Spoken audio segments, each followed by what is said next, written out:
Una pila ordinaria tiene la capacidad de crear un campo eléctrico. Cuando se conecta una pila entre dos piezas de metal, hace que la carga fluya de una a otra, hasta que la diferencia de potencial entre ambas sea igual al voltaje de la pila. Eso crea un campo eléctrico entre ellas. Cuando se dobla el voltaje, también se dobla la carga, así como la diferencia de potencial y el campo eléctrico. En general, la carga transferida es proporcional al voltaje aplicado. La constante de proporcionalidad C se llama capacidad.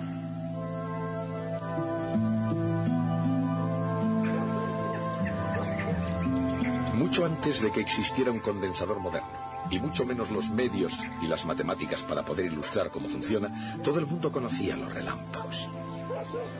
Pero para descubrir en el mundo de las ciencias naturales el papel de los relámpagos, había que seguir a Benjamin Franklin en su estudio de la propia electricidad. De todos los electricistas del siglo XVIII, solo Franklin había visto los rayos en su realidad. Enormes chispas de electricidad, no diferentes del tipo de las que él podía crear en su laboratorio. Sobre el papel había una base para su teoría. Primero se tiende una barra metálica, el pararrayos, desde el tejado de un edificio. Después se coloca un alambre junto al pararrayos. En teoría, la barra extraería algo de electricidad del cielo tormentoso y saltaría una chispa desde el metal al alambre. Estas instrucciones ya se habían impreso en Inglaterra antes del experimento. Thomas François Dalibard las había seguido al pie de la letra y en las afueras de París llevó a cabo el experimento con éxito. Franklin, desde luego, no sabía nada de esto cuando se enfrentó con el poder de la madre naturaleza, y en todo caso, cuando le llegó el momento de poner en práctica su propia teoría, lo hizo de una forma mucho más peligrosa. En vez de utilizar un pararrayos para atraer la electricidad del cielo, utilizó una cometa. Un simple aparato hecho con unas varillas y un pañuelo de seda, y en lugar de un alambre separado, sujetó una llave de metal a la cuerda de la cometa. En la fatídica noche del experimento observó unos hilos sueltos colgando de la cuerda de la cometa.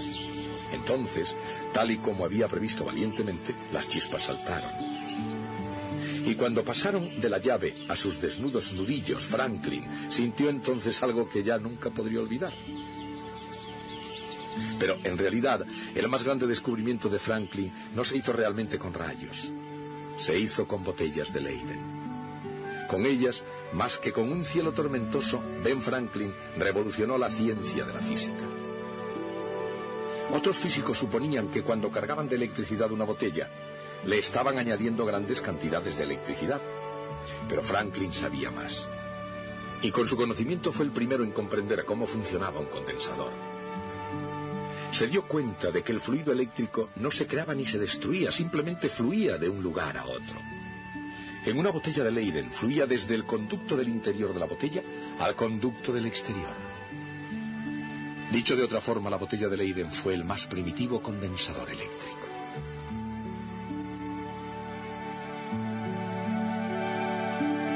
Dos piezas cualesquiera de metal pueden formar un condensador sin importar su forma. Las dos piezas de metal pueden ser las placas de un condensador de placas paralelas, o pueden ser también las partes interna y externa de una botella de Leyden. El campo eléctrico en un condensador de placas paralelas realmente se debe a las capas de cargas opuestas en las superficies de las láminas metálicas, una enfrente de la otra. El campo entre las capas es constante, y las dos capas de carga opuestas se atraen mutuamente, sosteniéndose unas a otras en su lugar. Por eso el condensador es un dispositivo tan útil. Si el voltaje se mantiene constante por una pila,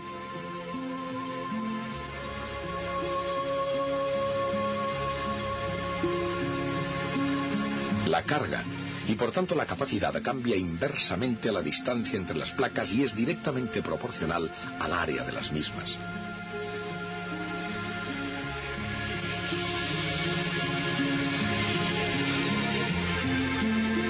Franklin se dio cuenta de que si se conectaban los condensadores adecuadamente, crearían una capacidad mayor.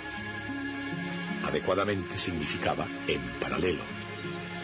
Una serie de botellas de Leyden, una a continuación de otra, de hecho, creaba una capacidad más pequeña, pero un grupo de botellas de Leyden en paralelo mostraba ser una excelente combinación. Y Franklin lo llamó batería eléctrica, otro término que tiene hoy un significado diferente. Pero lo importante no es el término, es la idea. Y solamente Benjamin Franklin se dio cuenta que no se necesitaba una botella de Leyden para conservar la electricidad. Un simple par de placas de metal paralelas harían el mismo efecto. A pesar de sus inexactitudes poco frecuentes, el estudio de Franklin sobre electricidad fue un hito científico, pero aún así siempre se recordará más a Ben Franklin como un hombre de Estado y un notable funcionario público. Aquí en Filadelfia creó el primer hospital público, la primera biblioteca pública y el primer servicio de bomberos. Como delegado en el Congreso de Albany en 1754, fue tan osado como para proponer una unión de las colonias.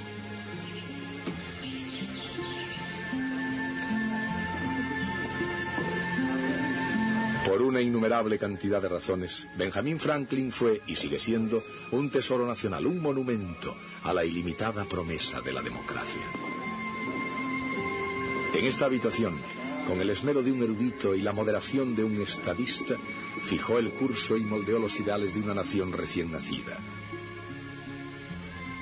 Pero como científico, Ben Franklin fue el más importante de los filósofos de las ciencias de la naturaleza. No solo entonces, sino hoy en día, por todo el mundo de la ciencia. Franklin era muy listo. Tal vez su más inteligente invento fuera el pararrayos. Pero no fue el único en inventarlo. Tenía un competidor en Inglaterra que también inventó uno, y ambos no estaban de acuerdo en un cierto detalle. Franklin pensaba que los pararrayos deberían terminar en punta, y su competidor inglés pensaba que deberían terminar en cabezas redondas. Resulta que Franklin tenía razón, era correcta su idea. Pero en aquel tiempo Estados Unidos e Inglaterra no estaban en buenas relaciones. Era la guerra de la Revolución. Y el rey Jorge III decretó que todos los pararrayos en Inglaterra deberían terminar en cabezas redondas. Lo que Jorge había intentado hacer era cambiar una ley de la naturaleza mediante un real decreto.